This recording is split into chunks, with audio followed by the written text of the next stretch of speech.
Hola gente de YouTube, les habla Kevin Master 777. Hoy vengo con un especial, sí, con el especial de Halloween y Día de Muertos XDDB, y para celebrar estos días les traigo nada más y nada menos que leyendas urbanas, además de que este tema ya lo había dejado muy abandonado. Y bien, denle la bienvenida a V. Hola a todos. Y bueno, empezaré diciéndoles la primera leyenda urbana. Una muerta en el autobús. Cuenta la leyenda que una mujer que regresaba del trabajo en un autobús a altas horas de la madrugada se quedó petrificada al ver cómo dos hombres ayudaban a subir a una mujer que parecía inconsciente. Aunque en realidad, un autobús de servicio nocturno hacía su ronda por el centro de la capital, aunque en fin de semana solía ir lleno de jóvenes que regresaban de fiesta, entre semana el transporte no llevaba a más de 3 o 4 personas en cada viaje. Sandra era una de esas trabajadoras noctámbulas que terminaban su jornada laboral al amanecer, pero hoy había tenido suerte y se pudo escapar un par de horas antes de la empresa donde trabajaba como teleoperadora. Mientras subía al autobús iba pensando que con un poco de suerte podría dormir del tirón y levantarse a una hora normal, como el resto de sus conocidos, para pasear por el parque a la luz del sol. Como echaba de menos hacer vida diurna, pero por desgracia su trabajo por la noche era agotador y en más de una ocasión los jefes les obligaban a hacer unas horas extras, que por supuesto no se reflejaban en su sueldo. El conductor de la ruta ya era un habitual, pero la verdad es que Sandra no era muy dada a hablar con desconocidos, por lo que al picar su billete intercambió una sonrisa con él y continuó avanzando. Sentada en la parte central del autobús, luchaba contra el sueño mientras trataba de mantenerse despierta, no quería pasarse de su parada y acabar en la otra punta de la ciudad. Como casi siempre el transporte estaba casi vacío, solo un chico con aspecto de universitario escuchando música con su iPod mientras hojeaba cientos de hojas de apuntes. Sandra miraba aburrida por la ventana cuando sintió que el autobús se detuvo a recoger otros pasajeros. Dos hombres subieron colgando de sus hombros a una mujer que parecía inconsciente, muy probablemente se hubiera pasado con la copa si sus amigos la estuvieran llevando a casa, era el pan nuestro de cada día durante el fin de semana, pero un martes era más extraño ver un espectáculo como aquel. Los hombres avanzaron de lado por el pasillo mientras la mujer parecía envolver con sus brazos el cuello de sus acompañantes, sin duda estaba totalmente inconsciente porque arrastraban sus pies por el suelo con cada paso que daban hasta el fondo del autobús. Una vez allí se sentaron en la última fila, uno a cada lado de la mujer. Su aspecto desaliñado y el pelo cubriendo su cara impedían ver si se encontraba bien. Pero Sandra, que no tenía mucho más que hacer, lanzaba miradas furtivas a los extraños compañeros de viaje. Los tres se mantenían en silencio y los hombres parecían un tanto agitados, probablemente por tener que cargar a cuestas a la mujer, que francamente tenía unos kilitos de más. Cuando descubrieron que Sandra les miraba continuamente le lanzaron una mirada tan fría e intimidatoria, y se dijeron algo el uno al otro que no alcanzó a escuchar. De inmediato bajó la cabeza y asustada no se atrevió a mirar de nuevo hacia atrás. Pero pasados unos minutos su curiosidad pudo a su miedo y se acordó que tenía un set de maquillaje en el bolso, sacó un pequeño espejito y empezó a buscar el ángulo para mirar qué hacía el trío sin ser descubierta. Los hombres estaban distraídos mirando por las ventanillas como intentando descubrir dónde estaban o buscando algún lugar. La mujer, que ya no estaba rodeando con los brazos los cuellos de sus acompañantes y se había recostado en el asiento, parecía que se había despertado y miraba hacia ella. Sandra aprovechó que los hombres no podían verla para girarse a mirar a la mujer.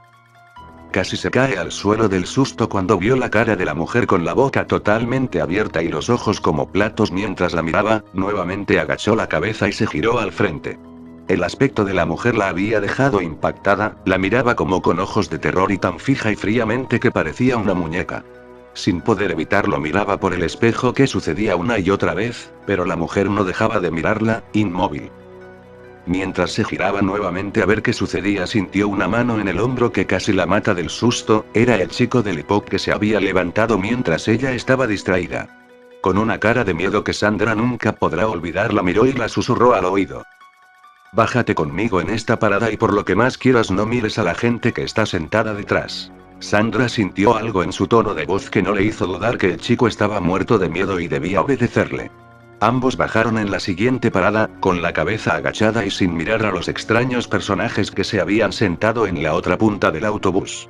El autobús continuó su viaje y cuando sintieron que ya se había alejado lo suficiente, el chico se giró hacia Sandra y le dijo: Esa mujer estaba muerta, esos locos la llevaban como si estuviera borracha o desmayada, pero estaba muerta. Estoy estudiando medicina y te puedo asegurar que presentaba claros indicios de rigor mortis. Estaba totalmente rígida y tenía la cara y las manos moradas.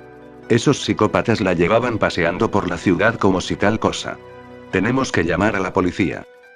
Y bueno, para desgracia esta leyenda está, por así decir, incompleta o con un final abierto. Bien, ahora me toca a mí contar la siguiente leyenda urbana. Sí, y más vale que no te equivoques. No te preocupes. Bien, ahora empiezo la siguiente leyenda urbana. Esta se llama Atrapada en el subterráneo. Según me acuerdo, sacaron una película basada en esta historia.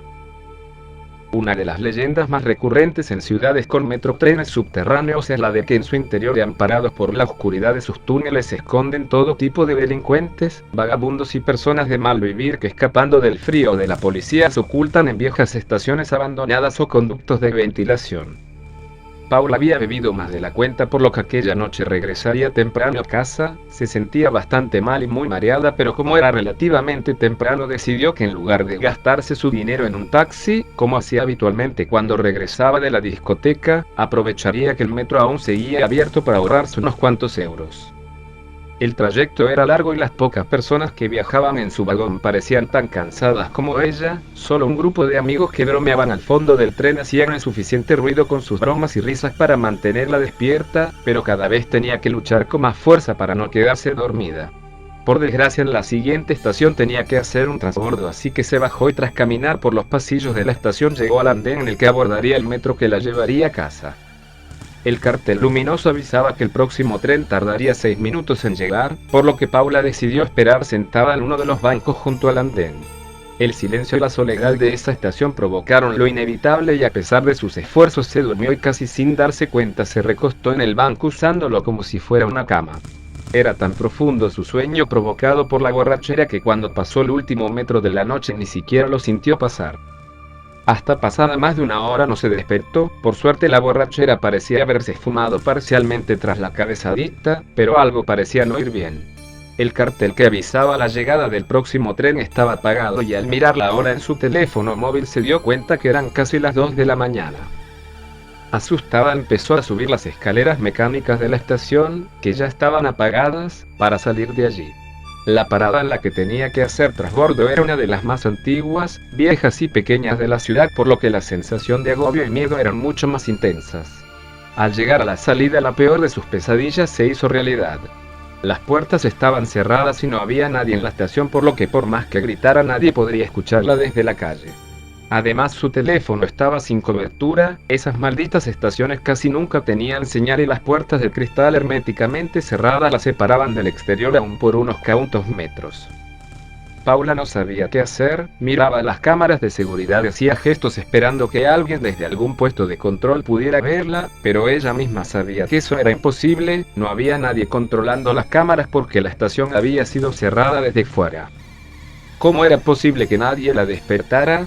¿No tenían los guardias de seguridad que comprobar que nadie quedara dentro de la estación antes de cerrar? Su miedo se convertía por momentos en cólera y confusión. Desde luego no podía esperar hasta que a la mañana siguiente abrieran de nuevo el metro. Faltaban más de 4 horas para que se reiniciara el servicio y si llegaba a casa a las 7 de la mañana su padre probablemente la mataría. Con la mente aún nublada por el alcohol, decidió que lo mejor que podía hacer era caminar por los raíles del tren hasta la siguiente parada. El camino era oscuro y realmente tétrico, pero sabía que su destino no estaba muy lejos y gracias a la luz del flash de su teléfono podría alumbrar el camino. La siguiente estación era una de las más importantes, con gran cantidad de líneas y recientemente había sido remodelada, por lo que estaba segura que allí podría encontrar a alguien que la permitiera salir a la calle donde abordaría un taxi.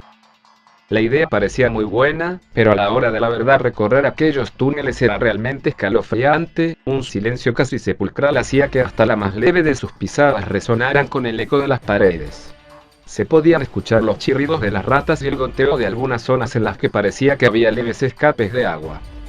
Sus pasos eran cortos y se detenía a menudo a escuchar porque sentía como si alguien la observara desde la oscuridad. El miedo la invadía y paralizaba por momentos, pero ya era demasiado tarde para volverse atrás. Debía estar casi a mitad de camino cuando unas voces la alentaron. Por un momento pensó en gritar para que supieran que estaba allí, pero decidió ser cauta y apagar la luz de su teléfono mientras se escondía en un estrecho pasillo que había en un lateral del túnel. Mientras permanecía escondida y en silencio pudo ver la figura de dos hombres bastante corpulentos. Sus ojos cada vez se adaptaban más a la escasa iluminación de las luces de emergencia que había cada muchos metros en el túnel. Ambos parecían discutir acaloradamente por un cartón de vino y a escasos metros de donde se encontraba Paula comenzaron los empujones y golpes. El más grande de ellos le propinó un puñetazo que tumbó al otro y gloriosamente alzó su trofeo mientras de un trago se bebía casi la mitad del contenido del cartón de vino. El más pequeño enfurecido sacó un cuchillo de la espalda y se lo clavó repetidamente en el cuello a su rival. Realmente se ensañó con su cadáver y a pesar de la poca luz Paula pudo ver con claridad cómo tenía toda la cara manchada de sangre. Recogió el poco vino que quedaba y se lo tomó de un trago. Paula estaba temblando del miedo, no se atrevía ni a respirar y desde luego mucho menos a moverse. Si estaba lo suficientemente quieta tal vez el vagabundo asesino se iría de allí sin verla. Pero la casualidad no se quiso liar con ella y justo cuando el asesino se daba la vuelta para marcharse del lugar la batería de su teléfono la delató. Un incesante pitido advirtiendo que la carga estaba a punto de agotarse comenzó a sonar y el vagabundo se giró de inmediato. ¿Hay alguien ahí? Puedo escucharte, sal inmediatamente o te rajo. La pobre chica se quedó petrificada y no sabía cómo actuar mientras el asesino se acercaba a ella. Por instinto decidió tirarle el teléfono con tan mala puntería que este pasó por encima del vagabundo y golpeó la pared del fondo. Él, que todavía no había visto a la chica, escuchó un ruido a sus espaldas y se giró, momento que aprovechó Paula para salir de la oscuridad y empujarle a la vez que salía corriendo. El vagabundo enfureció de tal manera que no dejaba de gritar e insultar a Paula, se levantó y comenzó a perseguirla por los túneles. Ella no era una buena deportista, pero el miedo se apoderó de sus piernas y le dio fuerza para correr dejando atrás los zapatos de medio tacón que llevaba aquella noche. Sus pies se ensangrentaron mientras corría sobre la gravilla y guijarros del suelo del túnel. Sin embargo, el miedo era más fuerte que el dolor y no se detuvo a pesar de que en varias ocasiones estuvo a punto de caerse al tropezar por culpa de la casi total oscuridad de su ruta de vida. Al llegar a la estación Paula ya había logrado sacar unos cuantos metros a su perseguidor y subió al andén para adentrarse en los pasillos que la llevaban a la salida del metro. A sus piernas empezaban a fallarle las fuerzas pero no se podía parar a descansar así que casi extenuada subió el último tramo de escaleras. Lo que vio allí la heló la sangre, la estación estaba al igual que la anterior cerrada y no parecía haber nadie. Comenzó a gritar desesperada, a gesticular a las cámaras y golpear las puertas. Pero su perseguidor, que conocía a la perfección los horarios y hábitos de los trabajadores del metro, ya había subido la escalera y le había cortado toda posible ruta de escape. El asesino se abalanzó sobre ella y tras inmovilizarla la violó y sometió durante más de una hora. Cuando había saciado todos sus apetitos sexuales sacó de nuevo el oxidado y ensangrentado cuchillo con el que había matado al otro vagabundo y se lo hundió repetidamente en el pecho hasta que Paula dejó de patalear y murió con una horrible expresión de terror en su rostro. Al día siguiente los trabajadores se encontraron con un surco de sangre que se perdía en la profundidad del túnel. Asustados deciden revisar las cintas de video que grabaron esa noche y pudieron observar la desgarradora escena de la violación y asesinato y cómo el vagabundo arrastraba el cuerpo de Paula dejándolo caer escaleras abajo para de nuevo arrastrarlo hasta la oscuridad de las vías del tren. La policía localizó los dos cuerpos pero no encontraron ni rastro del asesino, del cual se dice que todavía utiliza los túneles del subterráneo para esconderse de noche. Bueno, esa fue mi historia de esta ocasión, nos veremos pronto XD. Y bien, pues espero que les haya gustado, y disfruten de estas fiestas XD. Si les gustó denle me gusta, suscríbanse y sobre todo comenten. Se despide Kevin Masters 777.